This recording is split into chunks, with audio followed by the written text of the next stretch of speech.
Let's go. Hi, I'm Amanda Pua Walsh, the founder of Astrology Hub, and welcome. You never live, right? Oh my gosh, it's so good. Well, Rick took away my line. Now I don't know what to do. You are Do it watching again. you're watching the Cosmic Connection. Today's theme is Jupiter-Pluto Conjunction and the ongoing retrograde dance. You heard Rick announce me already, but for those of you who don't know me, my name is Amanda Pua Walsh. I'm the founder of Astrology Hub, and I am here with the Merlin, Rick Levine. And Amazing. I'm Rick Levine, and I'm here with the amazing founder of Astrology Hub, Amanda Pua Walsh. It sounds like a deal. Sounds like a great deal to me. All right, so let's talk about this. You want to start with the Jupiter-Pluto conjunction or the ongoing retrograde dance? Sure. Maybe the ongoing. Let's do it backwards because there's so much attention. I mean, on Instagram today, it's like for the last couple of days, everyone's been yelling Neptune retrograde, Neptune retrograde, and today everything is Venus direct, Venus direct, and and so it just seems to have a heightened sense of immediacy. But I don't think it's about what's going on just yesterday, a few days ago to today.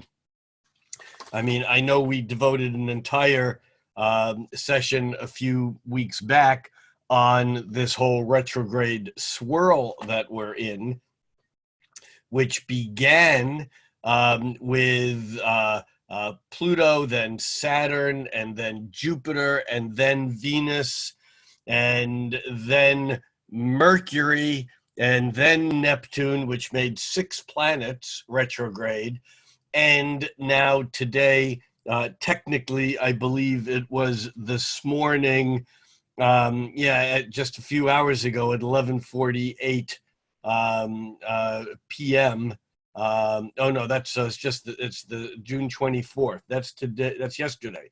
So New York time, it would have been early this morning. Here in Seattle and in Hawaii, it would have been last night when Venus went direct. But here's the problem, is that these calculations of stationary retrograde, stationary direct, and remember, stationary just means it's changing directions because the planets from Earth's point of view, even though they're going around in circles, in the sky, they look like they're going backwards and forwards. And so like a pendulum's moving its fastest in the middle of the swing. And then as it gets to the end of the swing, just like being on a swing yourself, as you get closest to the highest point in the front or the back, you begin to slow down until you actually stop, which is the moment that your stomach turns if you're one of those kind of people.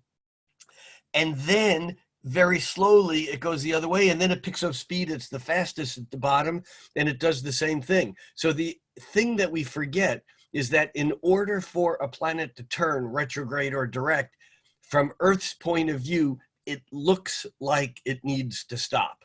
It obviously doesn't. It's just an optical delusion, but it looks like it stops. Now, what that means is that with the slower moving planets, like maybe Uranus, Neptune, and Pluto, even when they slow down to stop, they're barely moving, even when they're moving fast. And so in the days before, let's say, Neptune turns direct, it's moving barely 1 or 2 minutes. That's like 1/60th of a degree in a day. It's barely moving because it's slowing down to change directions. So even though technically Neptune turned retrograde, I mean, the computers say 9:32 p.m. on June 22nd. It was at that moment, it was 20 degrees 58 minutes, 28 degrees 58 minutes of Pisces.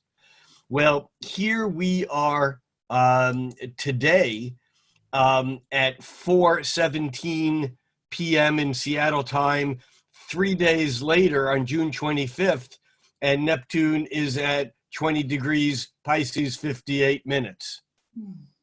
It ain't barely moved. I mean, it's moved, but we're talking like a 60th of a degree or less.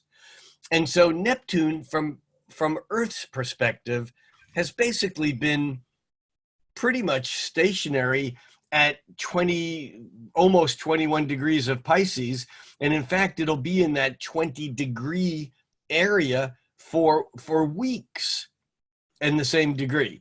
All right, so into this comes faster. So here's Neptune doing this once a year. And into this comes Venus, which goes like this. And so the Venus only stays retrograde for, typically it's the 40 days. It's the 40 days and 40 nights, so to speak.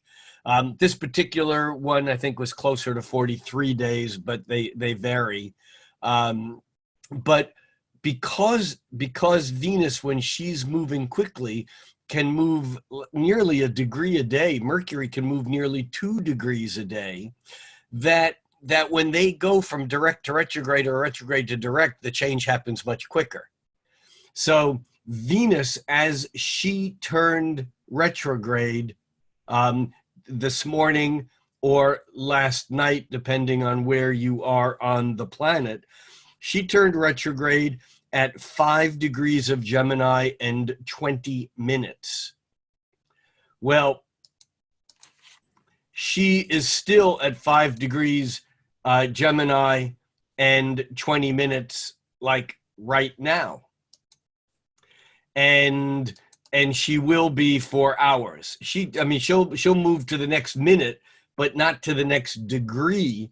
She doesn't reach 6 degrees of Gemini until, there it is right there, until she reaches 6 degrees of Gemini on July 1st. So she's in the same degree all week. So what we have is, it's almost like in a relay race where you're passing the baton, except the two planets are going in opposite directions, Venus and Neptune. One's turning backwards and the other one's turning forwards. It's like they're both turning directions, but they're doing it at a place that's not in the same place in the sky, but it's close to a quintile, 72-degree angle, which is a bit of a magical aspect unto itself.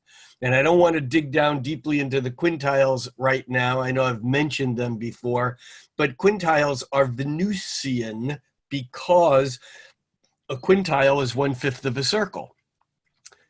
When you put 1/5 of a circle together with other fifths of a circle around in a wheel, you end up with a 5-pointed star.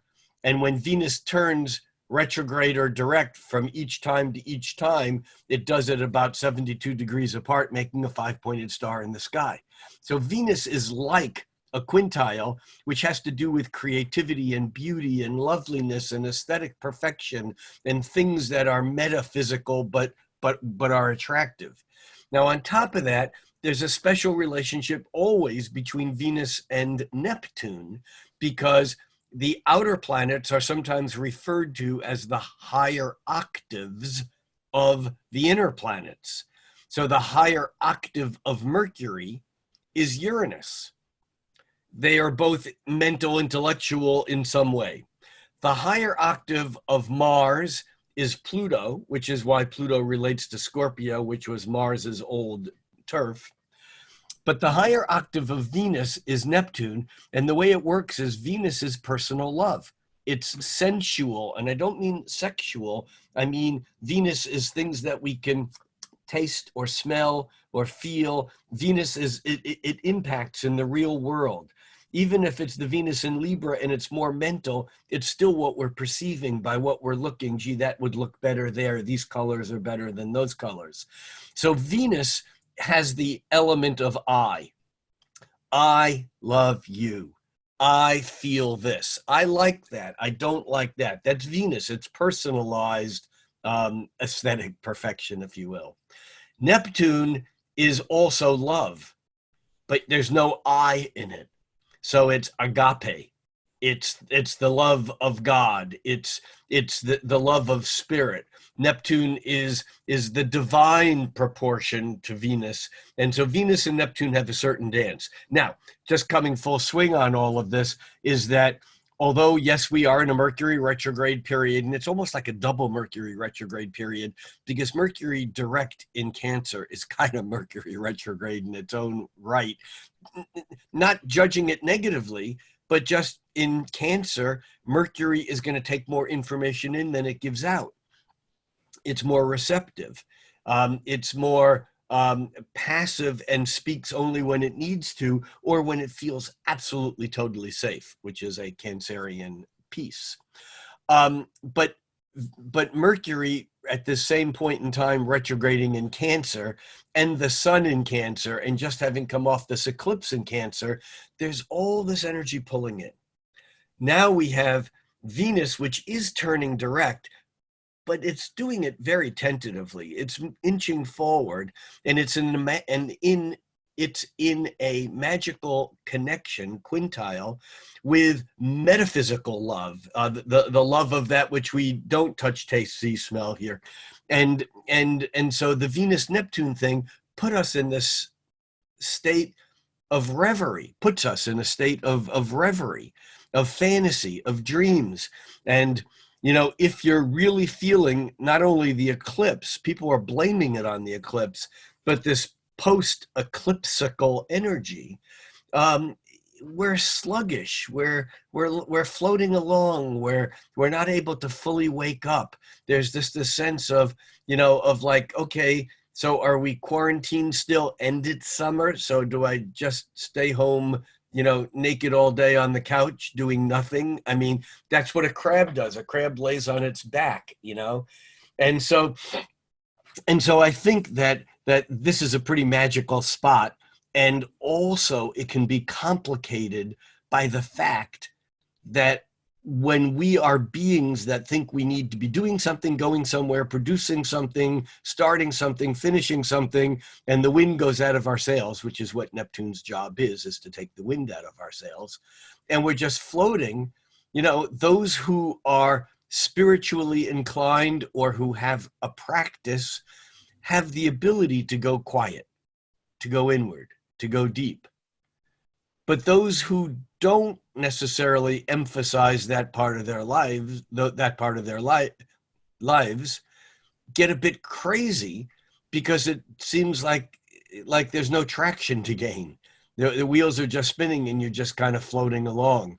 And so my advice to people for yesterday, today, even tomorrow, for the next day or two, is to soak in that energy, because we're going to need it shortly when everything changes. And, you know, and we've been stuck in this retrograde dance, and we still are. I mean, we don't recover from this.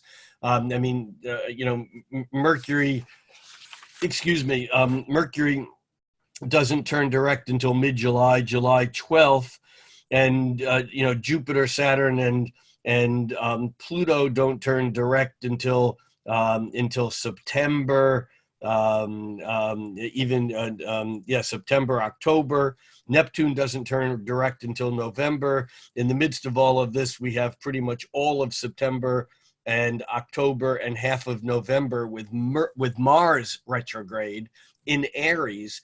But this is the other big thing that's happening, and that is that in the next few days, actually, on the 27th, so that would be, today is the 25th, so that would be on Saturday, Mars goes into Aries, and then on Monday, we have Jupiter lining up with Pluto. And the combination of those two events changes the dance.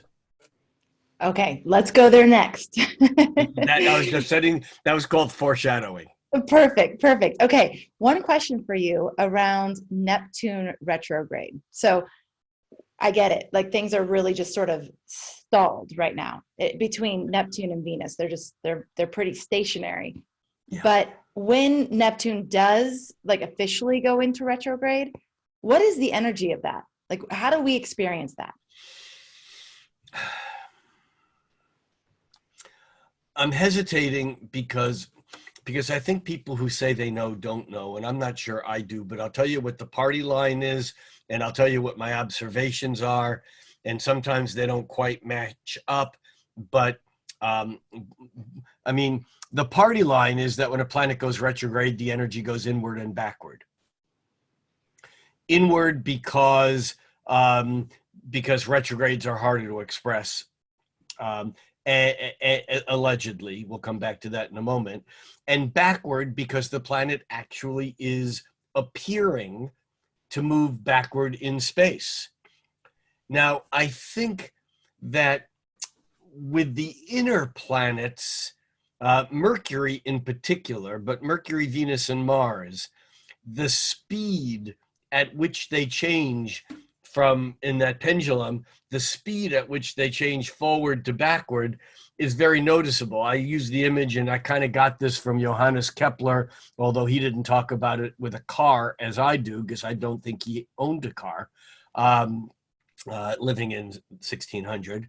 But it's like you're in a car going 50 or 60 miles an hour, and then all of a sudden you slam on the brakes and throw it into reverse. Something just happened. You know it. But if you're in a Mack truck with 18 wheels and a huge engine and a full load, and you're going just maybe a few feet, maybe you're just barely inching along, and you then put it into reverse, you're almost not going to notice. Now, both events are the same event of going from forward into reverse. You're going to notice it because the small planets, the inner planets, they're more acute in their actions. The outer planets are more Saturnian, and remember, Saturn is just Latin for chronos. They're more chronic. In other words, the time settles them in. So I'm not saying that Neptune or any of the outer planets retrograde have no impact. I know that was a double negative. The outer planets have an impact. And in some ways, the impact they have may be even more powerful, but it's like a homeopathic remedy that the less physical substance, the stronger the outcome. And here, it might be very subtle in its feeling, but the note is very deep and very low. So with Neptune, I think we might not notice its retrograde as much, unless we're already quiet and doing nothing, which half the planet is already anyhow. So this Neptune retrograde might have more oomph to it. This retrograde Neptune also has another piece to it that I've mentioned before, and that is that because of Venus's retrograde, Venus actually squared, I thought I had the date here, I'm sure I do. Venus actually squared Neptune the beginning of May. And then Venus turned retrograde and squared Neptune again the end of May.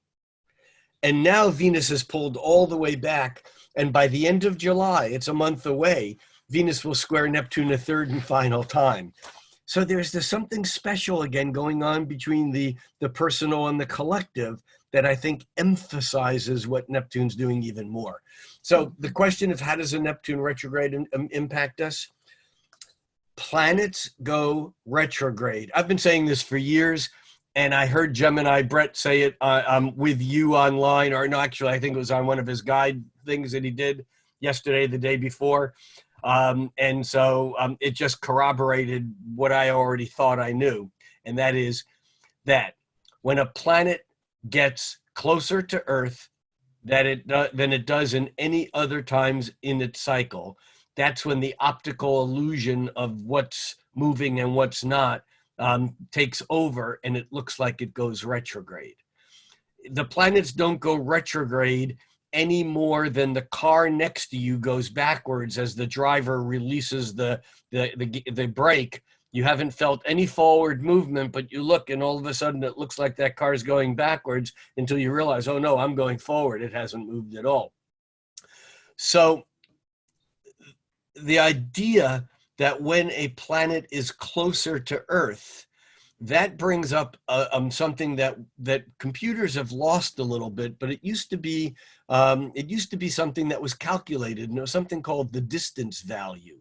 And the distance value of a planet was simply the closer the planet is to Earth compared to how close it can be and how far away it can be. The closer it is to Earth, the louder that planet is. So the louder planets, when they get closer to Earth, means that all retrogrades are louder than the regular planets. And I know I've talked about this here before, but this is kind of like what happens when you give a hyperactive child an amphetamine-based derivative of amphetamine like Ritalin or Adderall or something like that. These drugs are actually stimulants. And you give someone who is totally stimulated a stimulant, and what happens is it shuts them down. And this is what happens with retrograde planets. This is why we go inward. This is why we can't express them as easily. And I'm less interested in the meaning. Well, no, I'm as interested in the meanings of how these planets, you know, what their impact is. But I'm always intrigued by, why is that happening? Why is Mercury retrograde so difficult for some people, and for others, they're like these amazing orators? And it's because when Mercury, since Mercury is retrograde now, when Mercury is retrograde, that whole intellectual mental thinking process speeded up, that sometimes it's impossible to find a way to jump into the sentence and say something. Or maybe if you do as a child, your parents would just go, shut the hell up. If you're going to keep talking, go to your room. And so our retrogrades are often the parts of our chart that have been trained to go to their rooms, because we learn that they're too much for other people. So back to the Neptune retrograde, this is a time of increased spirituality, which for many people is a time of increased denial because they're not acknowledging their spirituality anyhow. And along comes the volume goes up, and they just turn it down even harder. So it can be a time of confusion or burying your head in the sand or denial or whatever. But for those people paying attention, just like someone with a strong retrograde planet in their chart, it can be the fulcrum of the chart if they can find a way to express its intensity or power. So that becomes really what these months are about, is how do we avoid going into denial over those Neptunian issues of confusion, of not knowing what's real and what's fantasy, of separating our dreams from reality, of finding spiritual practice that grounds us rather than just bypasses the real world. So these are some of the things that I see from that. And does it matter what your natal Neptune placement is? Everything matters what your natal placement is on any planet. So if you have a stressed Neptune, you may have spent a lot of your adult life working at developing spiritual practice so that you can handle that stressed Neptune. Someone else who has a stressed Neptune may spend their adult life dealing with or not dealing with addictions or substance abuse. So it's not just how the natal planet is, it's also what yogas, what practices, what therapies, what have you done to work with that energy, because it's less about the natal placement than it is how have you worked with that natal placement. And this is the danger that astrologers fall into, is they just look at a chart and they go, oh, retrograde Neptune square, you know, whatever, this person will never get their story straight or whatever. So, and so, yeah, it does depend on your natal chart. Everything comes back to your natal chart, but you're not limited to your natal chart. It's just your starting point. Okay, so let's talk about the Jupiter-Pluto conjunction, but you also brought up Mars going into Aries. So I don't know if you want to touch on both of those things. Well, yeah, and Mars goes into Aries before. I mean, Mars goes into Aries, what did I say, on Saturday? Is that what it was? Yeah. The 27th? Yeah. Yes. And then Yeah, Jupiter-Pluto is on the 29th, correct? yeah, which is Monday. Right. All right. The thing is that Jupiter and Pluto, although that conjunction is exact on Monday, it's already close enough to be exact. Actually, I'm going to share my screen and throw a chart up here for just a moment, because I think that'll help us do this with much greater ease. So here we go, and share screen, and boom. And you can see my summer lilies are still there in honor of Venus. That's not a lily, though. That's something else. I don't know what that is. I think it's very pretty, regardless of what it's called. Regardless. So, let's actually, here's a chart. Even though this says June 30th, underneath it says June 25th, 4:38 p.m. in Redmond, Washington. So this is a chart for Thursday afternoon on June 25th. And I always like to mention that I'm using an Aries rising chart because people are all over the world, and the ascendant basically shows your horizon. And since your horizon and my horizon are different, this is a chart that works for anywhere. There's just a couple of things I want to point out here. For those people who are relatively new to charts, all these objects around here are the various planets. So we see the moon has just gone into Virgo about 7.5 hours ago, because the moon is at about 3 degrees of Virgo. So we might be getting a wave of practicality. We can see Mercury here at 12 degrees Cancer and 40 minutes retrograde, heading back toward the sun at almost 5 degrees of Cancer. The North Node having backed up into Gemini. And here we have Venus behind that little, that line back there that we keep, the red line, there's the letter S for stationary. So that Venus is stationary. And if we move this ahead a few days, we will see that S go away as Venus begins to move forward. But Venus now at 5 degrees and 21 minutes, that's just 1 minute of arc different from where it was about nearly 12 hours ago, when it technically actually turned direct. And then here we see the Uranus at 9 degrees of Taurus and Chiron in Aries. And here we see Mars at 28 degrees of Pisces and 44 minutes. Remember, just like there's 60 minutes in an hour, there's 60 minutes in a degree. And so you can almost think of this as a quarter to 29 degrees because it's almost 28:45. It's just a quick and easy way. People get befuddled by these numbers, but if you think of it just like a clock, if it's 45 minutes after the hour, that means it's 15 minutes to the to the next hour, or so you can really quickly divide it into a half, 30 degrees, or a quarter, 15 or 45. So we can see here Mars is nearing the end of Pisces, and we're going to focus on that in just a minute.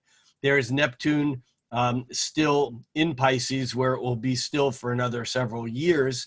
And Mars has just recently lined up with that Neptune, which adds again to the whole what the hell is going on thing. And now up here we have Saturn retrograde in Aquarius at 0 degrees of Aquarius, heading back into Capricorn. And all three of these planets are retrograde. So we have Saturn retrograding this way, Jupiter retrograding, and Pluto retrograding. But Pluto is retrograding the slowest of those three planets, which means that Saturn and Jupiter are both getting closer to Pluto, except Jupiter's doing it fast enough that it's already almost on top of Pluto. And you can see here that it's like rounded off. If we think of Pluto at 24.25, that would be 15 minutes, close enough. And Jupiter at 24 and 36, that's 24.5. These guys are like 15 minutes apart. or a quarter of an hour, or actually it's technically here a quarter of a degree. Now, in astrology, two planets are said to be in conjunction if they're within, some people use 5 or 8, some people use 10 degrees even. I mean, a good case can be made for, if this was your natal chart, that Saturn and Pluto were conjunct, even though they're 6 degrees apart. So this whole thing, even though we technically know that Saturn had lined up with Pluto back in January, this whole thing is still functioning as one. Now, having done that, what I want to do is I want to take all the noise out of the chart and just be left with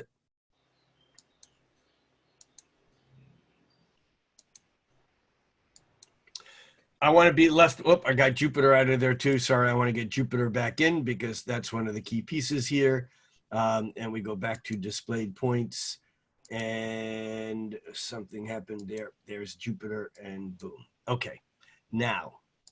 So now I need Mars too. Wah, I'm sorry, guys. All right, let's go displayed points one more time. I feel like I'm in a Mercury. Oh, wait, it is Mercury retrograde. I love Mercury retrograde because you get to claim everything on it. Okay, it's so great. We need to add Mars back to this, and boom. All right, here we go. All right, so this is a chart. Again, even though it says June 30th, the date down here is the date, because this is just where I originally cast it for. So it's June 25th. And what I'm going to do is I'm going to move this chart ahead. I'm going to move it ahead 12 hours at a time, a half a day at a time. And so here we are on Thursday afternoon. Let's bring this back to noon just to make it easier for everyone to understand. All right. So here we have the chart on Thursday noon. This is now the chart for midnight. That's the end of the day on Thursday, the beginning of the day on Friday. And we can see here that Jupiter is still at the same 24:30, before it was 24:36. So Jupiter is inching closer to Pluto. And now we move it back another 12 hours. And now look, Mars is at 29 degrees of Pisces, 29.25 degrees. Jupiter has moved back a couple of minutes of arc again. And now we move it another 12 hours. And now we're on on Saturday morning, early Saturday morning, and Mars is at 29.5, and we move it back. This is Saturday noon. And now here is Sunday morning. So it's actually, this happens late Saturday afternoon. Mars moves from Pisces to Aries. And before we come back and talk about that, let's just do this another half day at a time. And there's Jupiter at 24:17, 24:13, and there on the 29th and to the 30th, boom, Jupiter jumps from one side to the other.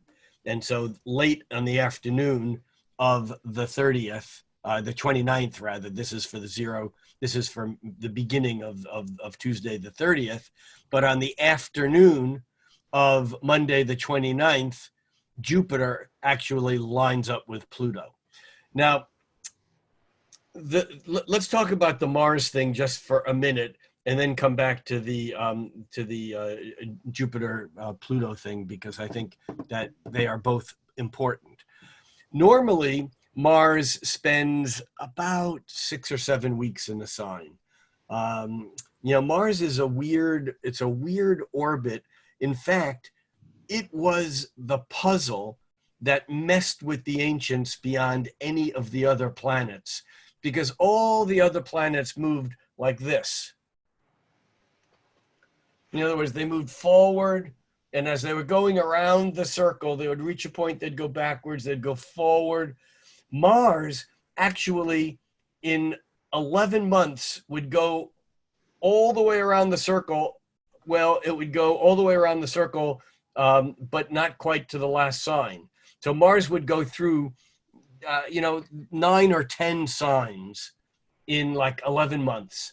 I mean, almost a sign a month, but it's really a little slower than that. So Mars was like 6-7 weeks in each sign. And then Mars would turn retrograde.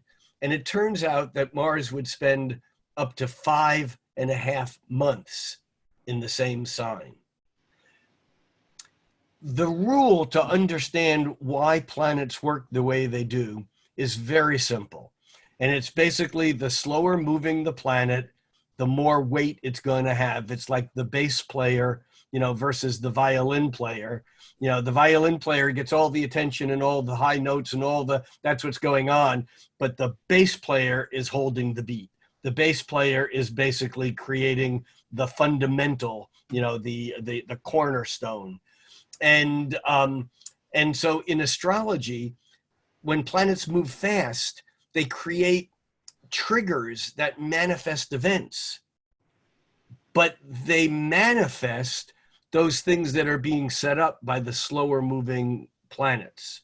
And so we astrologers tend to look at the slower moving planets because they, if there's a transit, someone is having a transit of Saturn relating to, let's say, their natal sun, and at the same time is having Mercury making a positive aspect to their sun, the Saturn one is going to be more intense or more powerful because the slower moving planet kind of always, I hate to use the word, always trumps the others. It basically is the louder, grosser, more bass. It's the more powerful.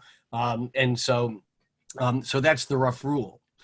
This is why, another reason why retrograde planets can be so powerful, because Venus, which normally spends a month in a sign, spends almost 3 when she turns retrograde in Gemini. Actually, more than that, April, May, June, July, 4 months.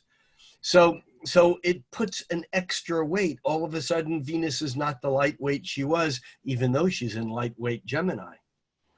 Mars coming into Aries is like a homecoming. Mars comes back into Aries every, almost every 2 years, every year and over a year and a half, roughly a year and more than year and a half, less than a year and 3/4. Anyhow, Mars is coming into Aries, having spent, 7 weeks or so in Pisces, and having spent the same amount of time in Aquarius before that and in Capricorn before that. And Mars comes into Aries, which is where Mars is at home. It's like, I'm exhausted. I've run around the zodiac. It's, honey, I'm home.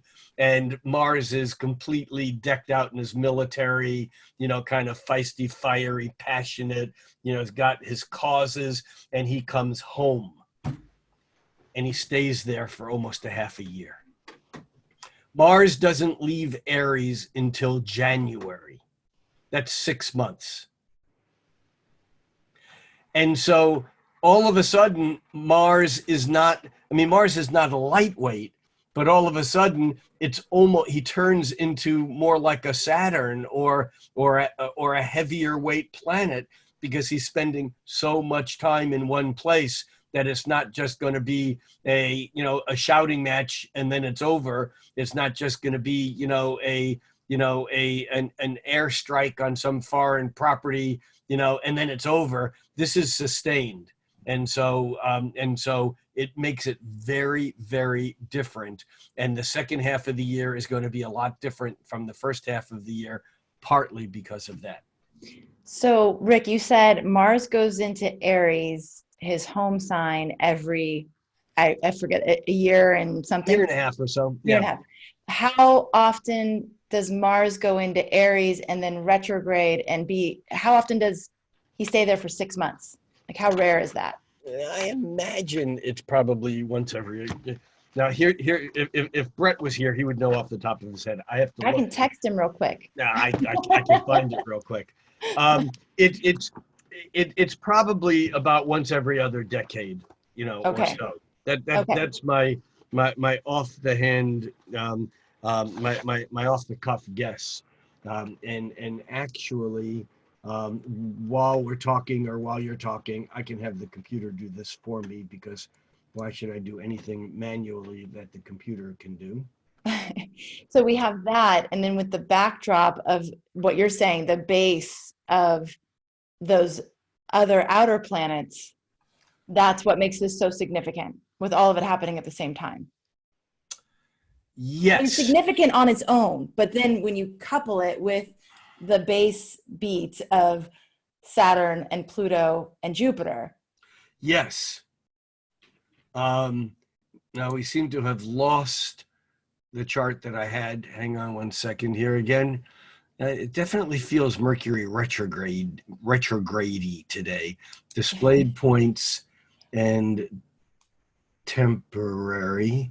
And this for our friends on the podcast. I know I say this every week, but I highly recommend this. The Cosmic Connection, especially Rick uses a lot of visuals, not only with charts, but also with his hands. Like he's doing all kinds of movements with his hands that help you, really anchor the point that he's trying to make. So you can watch the videos for these audios on our website, astrologyhub.com, and or on YouTube. So I do recommend going on over there and checking it out. All right. So hang on one more moment here. Say something else. Cover. Oh my God. You can do it. You know what? What I could do is summarize the first part of this perfect. talk, because actually there's some key points and we're moving on to a totally different point. So the things that I took away from that first part of our talk today, which was very much around the retrograde action, is that Venus and Neptune are essentially not moving and they're creating a very magical aspect to each other. So if we can harness that energy and go quiet and inward and deep, there is a lot of magic there for us. So taking this time right now to really just do the inward thing and do your practices and connect in with that more spiritual realm. The other thing is Neptune going retrograde makes Neptune louder. And so... actually it makes all the planets that are retrograde louder, which is again why we're so overreacting. We're not overreacting, but we're reacting with more intensity than we normally do, because Neptune is louder than usual, and Venus is louder than usual, and Mercury is louder than usual, and Pluto is louder than usual, and Jupiter is louder than, and Saturn. So that's part of what they're all like yelling at us right now. They're all yelling at us. Stop yelling. Okay, but so for the Neptune retrograde, the best strategy or the best way to work with this is to double down on your spiritual practices. Really go deep and commit and do it every day as much as possible, so that you are getting the benefit of that increased Neptune action in your life, and watch where you tend towards addiction and checking out. And I sent an email out today recognizing that a Capricorn default mechanism, so as not to feel things that might be painful, something I found myself in this last weekend, was trying to control the situation. So maybe some people check out and some people distract. But for me, I saw that a tendency would be to try and control. So just look at those tendencies that are avoidance patterns, and see if you can go into them and start to decode them a little bit and feel them in your body, because that is the way through a lot of this emotional upheaval that we're all experiencing. Yes. Did I give you enough time there, Rick? Yes, you certainly did. And it turns out that in the past 120 years, Mars has turned retrograde in Aries. It's turned retrograde in Aries in 1909, 1988, and 1941. However, each of those times, it retrograded back into Pisces, so that it hasn't in the past 120 years retrograded and stayed in the same sign for the entire time. Wow. So I'll dig further on that. That's a good question. But it's not something that happens every few years. Like I said, roughly every every 20 years or so, it can retrograde in the same sign or turn direct in that sign. Because remember, Mars could have moved on into Taurus, turned retrograde, backed into Aries, and then gone direct from Aries. Right. So often, almost always from what I looked at, Mars trend, what's the right word? It oversteps the boundaries, the cusps between the signs. In this one, and this is another weird thing because Venus also stayed completely within Gemini, and Mars stays completely within Aries. So, and what does this mean? I think this means that we're going to really be called on to manage our negativity, to manage our passions. Now, that does not mean suppress them, because as we know, when we suppress something, when we avoid it, when we deny it, when we bury our heads in the sand, metaphorically speaking, when we do that, the energy comes out in contorted ways, even more destructive than it was originally.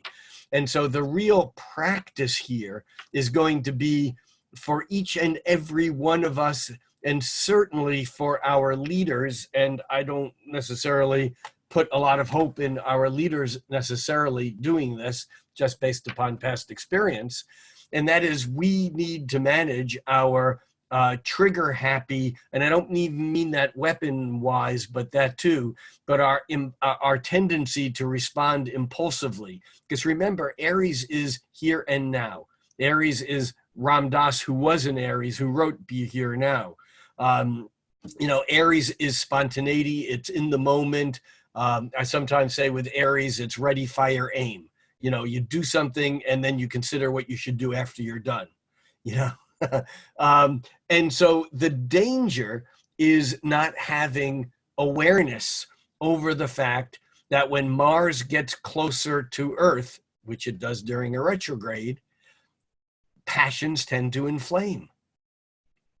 And yes, historically, we do tend to find ourselves in physical battles, wars. I mean, not that we need a Mars retrograde to go to a war, quite frankly, but we tend to see, the attack mode of any sort of skirmish begin to increase as Mars gets closer and closer to Earth.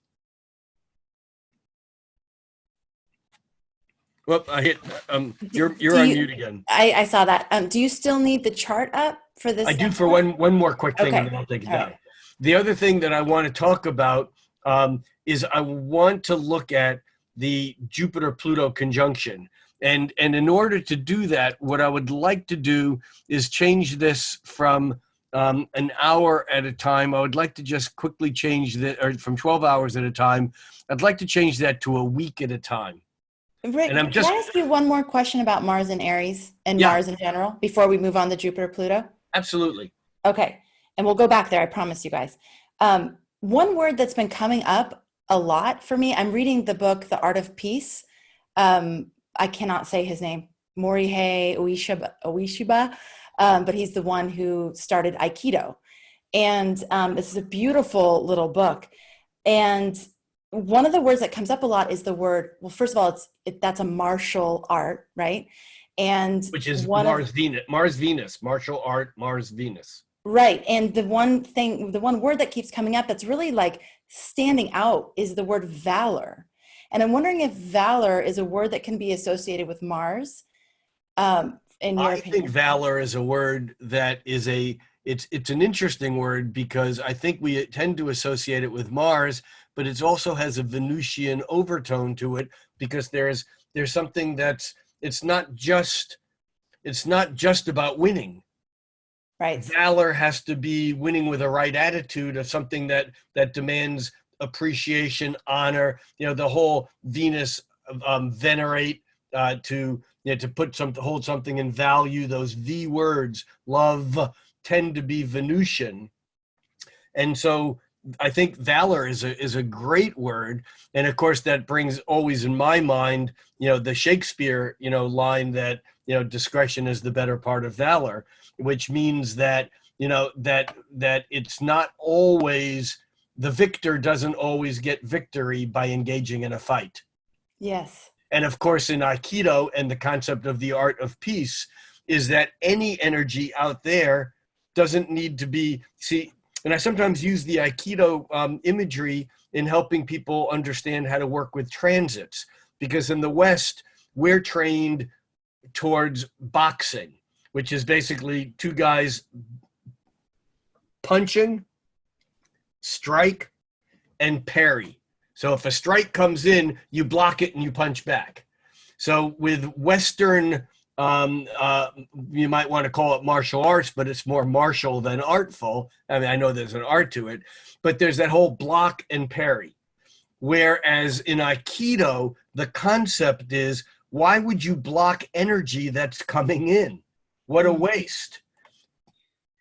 Pull it in, Right. Dance with it, Yes. Ripple it through your system, and then let it go out the other side. And so, and that's the whole, the idea of having to either meet the opponent and dominate them, or meet an opponent and dance with them like a, like a wolf will dance with its prey. It's like you don't have to hit back. You can just basically, let the quote unquote enemy exhaust themselves by dancing. And that's exactly what you were talking about earlier in terms of the emotional triggers and the things that are coming up. Instead of battling with them, learning how to literally dance with them, let them move in our body and experience that alchemical process. The other thing I wanted to read is the definition that I got on DuckDuckGo, which is I'm using instead of Google a lot of the time these days. But it says courage and boldness, as in battle or bravery. The other is strength of mind in resisting fear and braving danger, especially courage and skill in fighting. But then the last one is value and worth. So that is completely Mars and Venus right there.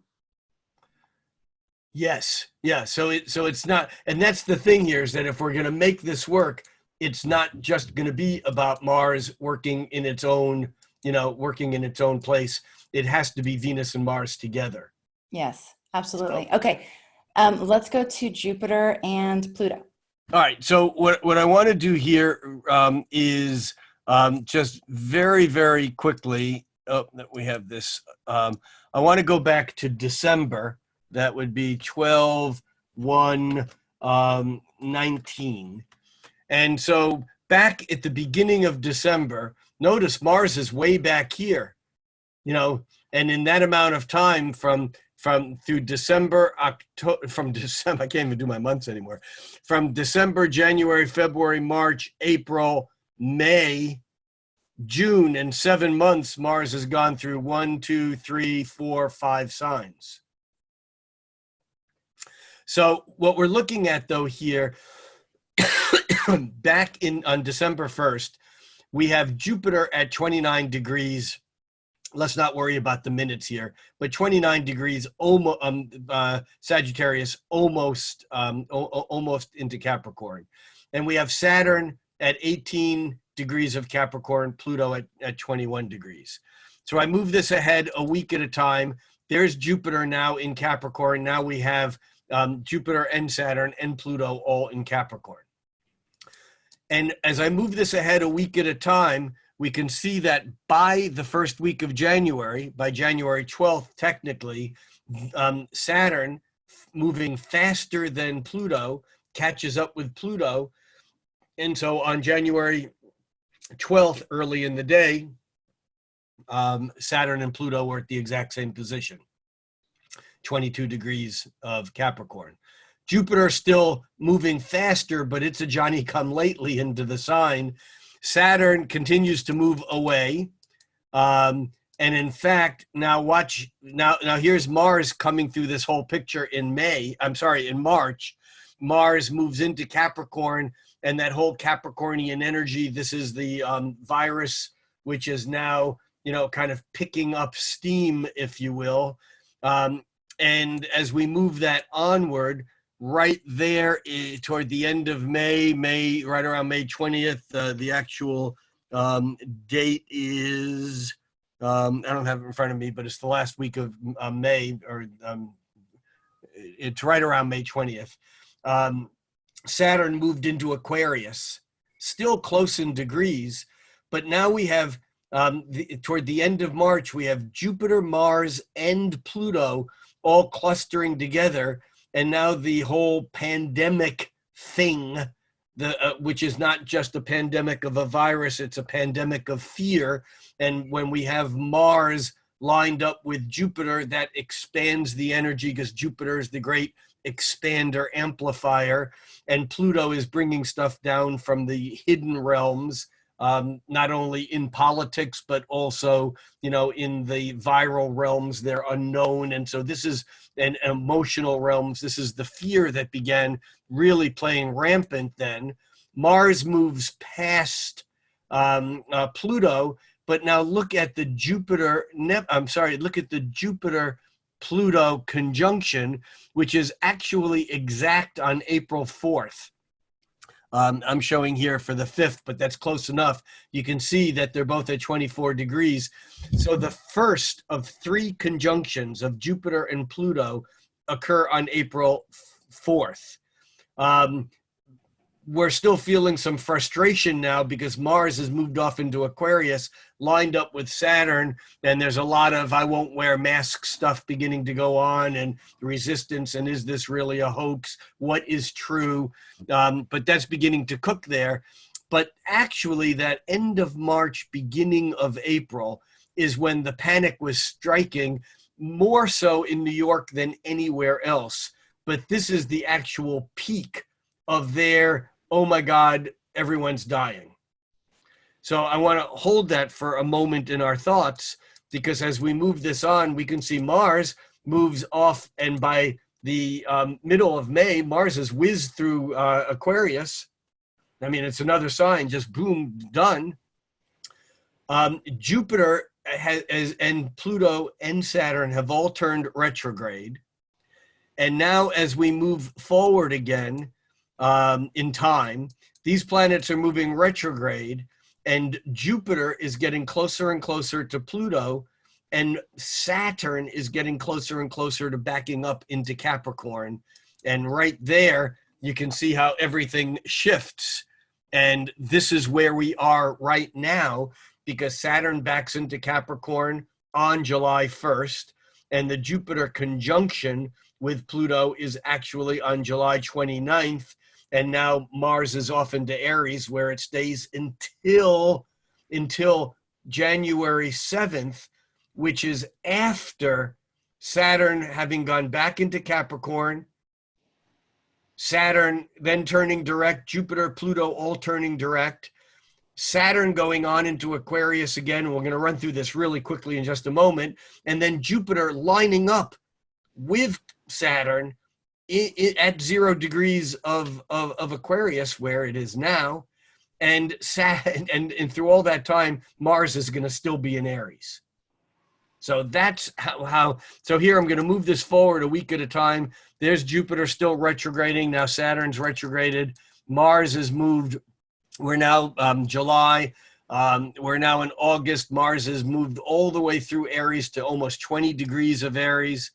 And these outer planets, Jupiter, Pluto, and Saturn, are still retrograde. And right around here, Mars gets to the end of the sign, and the middle of September at the last degree, because when Mars goes retrograde, it covers almost the entire sign. So Mars turns retrograde mid-September. Jupiter is now turning direct. It's going to move faster forward than either Pluto or Saturn. But then Saturn and Pluto both turn direct also. Mars is retrograding now back through Aries through this whole period of time. We're now in October. But by October, early November, Jupiter catches up with Pluto for the third and final time. And that actual conjunction occurs on November 12th, that Jupiter and Pluto are lined up for the third and final time. And I'm going to just run this ahead real quickly so that we can then see that now Mars is moving direct again. And boom, right around the solstice, we have Jupiter and Saturn both moving into Aquarius. And I'm going to actually do this a day at a time so that we can see that on the solstice, we have the alignment of Jupiter and Saturn, which is almost as significant as all of these other alignments, including Saturn, Pluto, and Jupiter, Pluto, almost as important. If we isolate it, it might not be as important, but if we put it in the big picture, this is the last dance. This is the stamp of finality on everything that has gone on. So let me unshare my screen and let's break down that Jupiter-Pluto just a touch more, but you got questions on your... Well, yeah, I mean, my big question is, so what does it all mean? But so, I know you're going to do more of that. Yeah, so what it all means is that this is an absolutely profound period of time. Duh. I mean, you do not need to be an astrologer to get that. You don't even. But it's going to be even more profound, is what you're saying. Even more profound than what we've already experienced. What I'm saying is that we don't understand the depth and the power of the profundity and the intensity yet. We do not have a context yet, and so let's just. I mean, the fact is that when Saturn lines up with Pluto every 33 to 38 years. The historical impact of that, as we look back in history, is very obvious. And you can take the actual day of the exact conjunction, here would be January 12th, 2020, and you can go one full calendar year prior and one full calendar year after, and that creates like a window of anything within there is fair game for the intensity of that particular bass note that's still being played, that everything else, all the upper register melodies are still playing to that note. So number one, even though technically the Saturn-Pluto conjunction is in the past, it's very much in the present until February, March of 2021. When, of course, we get a totally different set of stuff, including Saturn squaring Pluto, but that stays out there for now. All right, so that's number one, but that event has occurred. I mean, the event that set this up, even though there may be other events tied to it that overshadow the main event's importance, is that within 24 hours of the actual conjunction on January 12th, we had the first formally announced mortality in Wuhan of a death from this virus.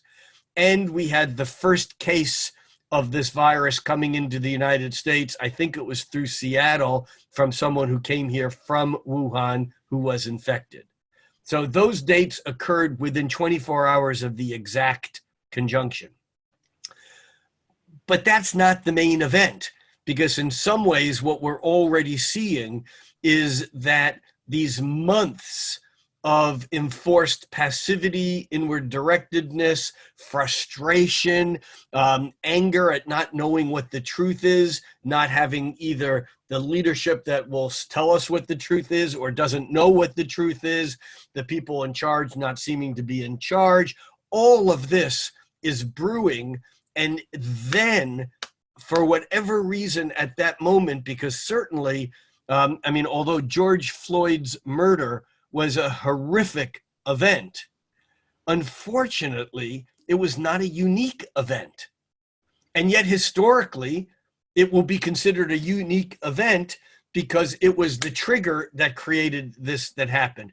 It was like the assassination of Duke Ferdinand, which started World War I, and the assassination itself happened within a week of the Saturn-Pluto conjunction in 1914, but World War I unfolded for years. All right, so the Saturn-Pluto conjunction is over. It's done from a technical exacting point of view, and it's not done from an experiential point of view. The second wave of energy on this that brought up, see, Jupiter is a magnifying lens. And when Jupiter lined up with Pluto and got closer and closer to Pluto, this stuff that was hidden, Pluto, in unconscious, Pluto, stuff that was underworlded, damned, excluded, which is Pluto, the dark. Ooh, there's a good word because it has such profound meanings. If black matters, then the darkness was excluded. And so Jupiter comes and now puts this big magnifying lens on that. And Jupiter is neither good nor bad. Jupiter just expands things. Look, I remember an old routine that George Carlin used to do on the sanctity of life. And he would go, that's just bullshit. You know, what about a cancer cell? They're alive. You know, a cancer cell is Jupiter without Saturn, because Saturn is the structure. Saturn is the boundaries that holds Jupiter's growth within it. And so when you have Jupiter without Saturn, you definitely have a cancerous state where the growth or expression of something basically kills the host. A virus, in fact, is Jupiterian like that because it's inert until it finds a right place, and then basically it runs its program and it kills the host. It can't kill itself because viruses aren't alive. I mean, they're in between. They're zombies. But the thing fear here does that is, too. I'm sorry? Does that. Fear has the potential to do that as well. Well, fear has the potential to do that when it expands without any checks. Right. You know, but so does pleasure. You know, I think of Mae West, who said too much of a good thing is a good thing, which may not be true because people die of diseases of not being able to control sugar in their body. You know, there's, a sip of alcohol might be a beautiful, or marijuana might be a perfect sacrament. But if one does that a lot, you know, wheat may be fine, but if all one does is lives on refined wheat, too much of anything. And this is the thing about Neptune, is that Neptune is the toxicity that everything has in the wrong quantity. So Jupiter, incidentally, Jupiter and Neptune are profoundly interrelated because Jupiter, remember, the ancients said that Jupiter ruled Sagittarius and Pisces. We moderners have said Neptune replaces Jupiter and Pisces. So Neptune and Jupiter have something in common. And what it is this: Jupiter can expand only until the boundaries of Saturn. If you're blowing up a balloon, that's Jupiter. When you hit Saturn, the wall, the structure is gone, and Jupiter cannot get larger than the structure containing it. Neptune, on the other hand, is simply Jupiter escaped from Dad. I mean, Saturn, which is Dad, the authority, the rule, the constraining thing. So as Jupiter lines up with Pluto, stuff begins to come out. Whether it's true, whether it's useful, whether it's valid, whether it's necessary to know, it doesn't matter. Things begin to come out into the open. Regardless of where you fall on any of these things, you have things like, well, first of all, obviously, the Jupiter expanding the death aspect of Pluto. You know, we have, again, this is the period that New York is out of control. And so the COVID-19 mortality rates spike when back at the beginning of April, when Jupiter lined up with Pluto. And let it be known that right now, as Jupiter is reaching to Pluto again, and many astrologers have been saying this since the second week of April, when immediately the connection between the mortality rates and the proportion of this global pandemic began to be recognized. astrologers all over the world were saying this ain't over yet, because when Jupiter lines up with Pluto again, we're going to see another spike in the numbers. And sure enough, that's exactly what's happening right now. It appears. I mean, it appears right now that we have more reported cases of this, whatever it is, this virus, than we've had in months, because it began to go down. And so this is one aspect of it. Another aspect of Jupiter and Pluto is stuff comes out in the open, whether you want it to or not, and whether it's true or not. We had a whole run with the book Plandemic, and the suppression of that information of this doctor who wrote a book about her dance and relationship with the suppression of her research in HIV, and now how that relates to the COVID-19, and whether that's valid or not, I'm not judging. I have my opinions, but that's not the issue. The issue is that Jupiter lining up with Pluto brings, excuse me, Jupiter lining up with Pluto brings the hidden stuff out into the open. Again, whether it's true or not doesn't matter. I mean, we're talking about all kinds of, I'm going to use the word conspiracy, but I'm going to use it without the CIA created value judgment that conspiracies are wrong. Conspiracies are just people breathing together. And whether we're talking about a potentially man-made virus, whether we're talking about the impact of 5G, whether we're talking about the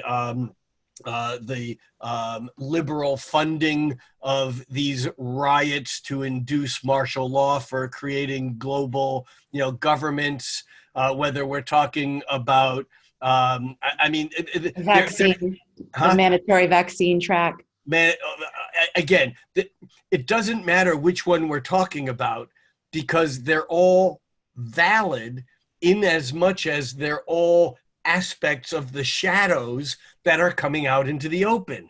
When Jupiter lines up with Pluto, it's the magnifying lens on everything that's been hidden. Mm-hmm. And so we'll see more of that. Mm. Now, even when that occurs and is done, and it begins to feel like it's getting better, by October, November, as all these outer planets are direct again, as we just had on the chart, that when Jupiter lines up with Pluto for the third and final time on November 12th, we will see a third run on this stuff. And again, it doesn't have to be the same things, but it ain't done yet, because what we will see is when we look back at this period of time from 2023, 25, from 2030, we won't remember the January and the April and the July. We'll look at 2020 as, oh my God, that was the year when, and we'll fill it in with a story that we don't know quite yet how to put together because the story isn't told.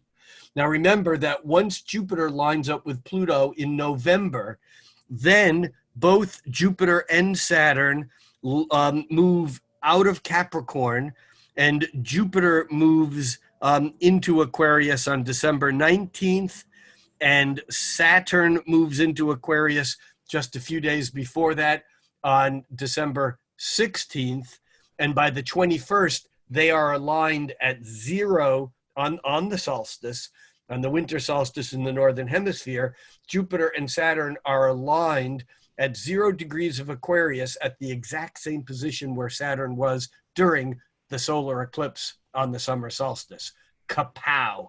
And so it's really going to take us until the beginning of next year to feel like we're through this, whatever it is. And then it will take years for the energy to settle, and they won't quite settle because, as I said earlier, 2021 is a lot of it's stress and a dynamic square between Saturn having moved back into Aquarius, the structures, and Uranus, the rebellion and the need for freedom in Taurus. And so that's going to be a lot of the play through 2021. Wow. Okay, so there's three things. There's three Jupiter-Pluto conjunctions. We Yes. had one April the first 4th. time, April 4th. That first time was sort of the spike in cases in New York, the height of the kind of the panic around what was happening there. And Spike the in fear associated with fear. this is out of control and Right. everyone's going to die. Right. So lots of fear. So then the second one, which is coming, and that could be a way of saying like something came out that was hidden, which is like either a virus and or a lot of repressed fear of death, of a lot of different things, right? Then we have the second Jupiter-Pluto coming on The 29th. On the 29th, On again, Monday. stuff coming out, like the magnifying glass on things that are hidden. And it's there now already. Okay, so more of that. And then that'll happen again November 12th. So this will be Yes. the third run on this hidden underworld things being exposed and magnified and brought out into the open. Whether or not they're true, that's not the point. The point is the energy is magnifying that. The point is that we are confronted with our own shadow. Ah, yes. And shadow is always some unintegrated portion of ourself, even if it looks like you're doing it. Right. It always looks like you're doing This it. isn't my problem. This is you. It's You your need to fault. get it. That's right. It's your fault. Shadow. Yes, exactly. All right. So to me, one of the biggest things, if so this is happening, we're in the second round of it. We're going to have a third round of it.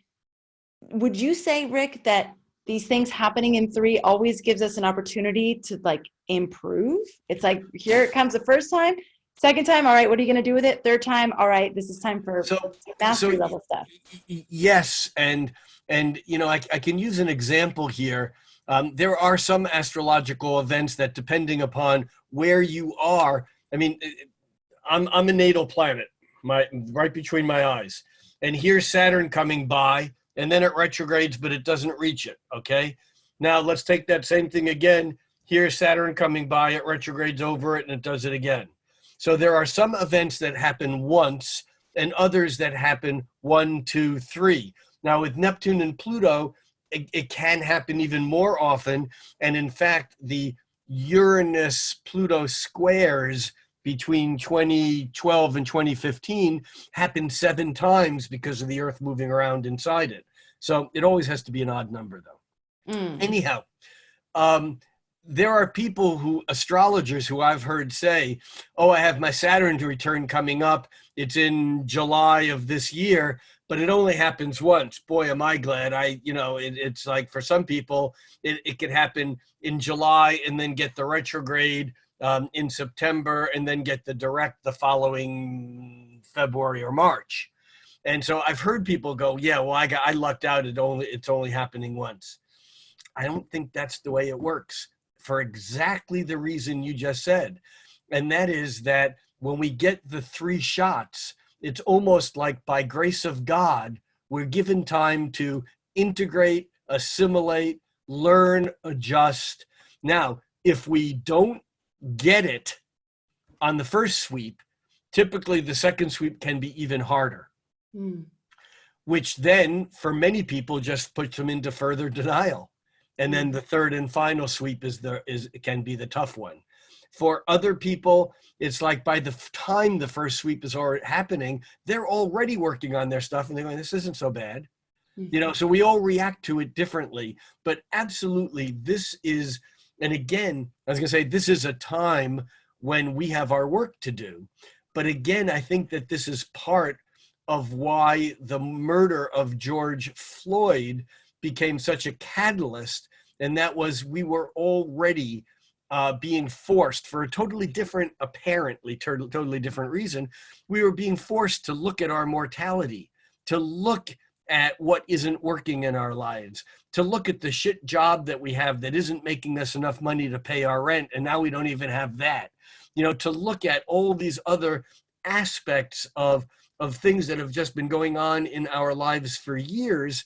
And so it's almost like we were primed and ready to react to this in a way that was different than another Jupiter-Pluto conjunction.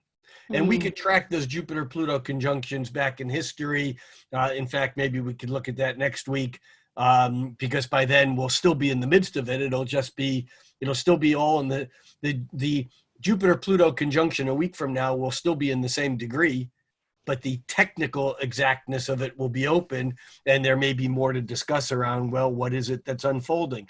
And of course, next week we'll also have a lunar eclipse to discuss on July 5th. And next week, we'll also have the entire month of July to look into. So we got a lot to talk about. You better get ready, Rick. Get your rest. Yeah. It's this has been the longest half year ever. Yes, it feels like lifetimes. I mean, think about all the things that have happened in this first part of the year and how much has changed. And think of all the things that haven't happened. Oof. Okay. All right. Here we go. I mean, for everyone, the weddings, the vacations, the conferences, I mean, just all those things that haven't happened. Yeah. Work. Yeah. Absolutely. All right. Well, Rick, thank you once again for an incredible cosmic connection. And go check out Rick's Instagram. Go check it out. It's so good. You get a daily snapshot of the energy. It's masterfully written, and he always ends with a really awesome quote that is and perfect. That's Rick Levine Astrologer on Instagram. It's Rick Levine Astrologer, all one word. I would be remiss in not doing my job if I didn't let you all know that the Inner Circle, our monthly membership program, is open for enrollment for just a few more days. So for any of you who want to be immersed in astrology month after month, being taught by different astrology masters every month, to have a community of astrology students that you can bounce things off of, you can post your chart, you can ask questions about what people think about different things happening in your life.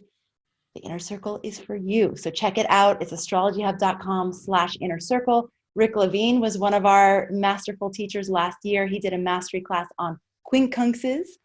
Have you only been a teacher once? I think so, huh? I've done other events with you guys, but just on yes. that. Yeah, right, and it was quite an experience. It's actually not only a learning and growth experience for everyone in the Inner Circle. It's a learning and growth experience for every one of the guides, because it's a full immersion for that particular month. And I should ask, if the Inner Circle is growing, what happens when it grows larger than the outer circle? Is there an outer circle? No. We our hearts just expand and envelop everybody. So it's Neptune, not Jupiter. It's Neptune. Yeah. Got it. Exactly. So again, you can go to astrologyhub.com/inner circle and see if it's right for you. You can also try it. So Gemini Brett is the guide this month, and you can try it for his month. And if you don't love it, you can always leave. There's no contract. So Brett's been on fire this month. Oh, he's so on fire. And his mastery class is on astrolocality. Yeah. And there's 3 parts to it. I mean, normally there's just one part to it, but he his passion just exudes. Yeah. It's awesome. Yeah. All right, everybody. Thank you so much for joining us. Can't wait to see you again next week. Rick, thank you as always. Thank you as always. Thank you. All right. And I'll talk to you soon. We have another meeting. We do. All right. Take care, everybody.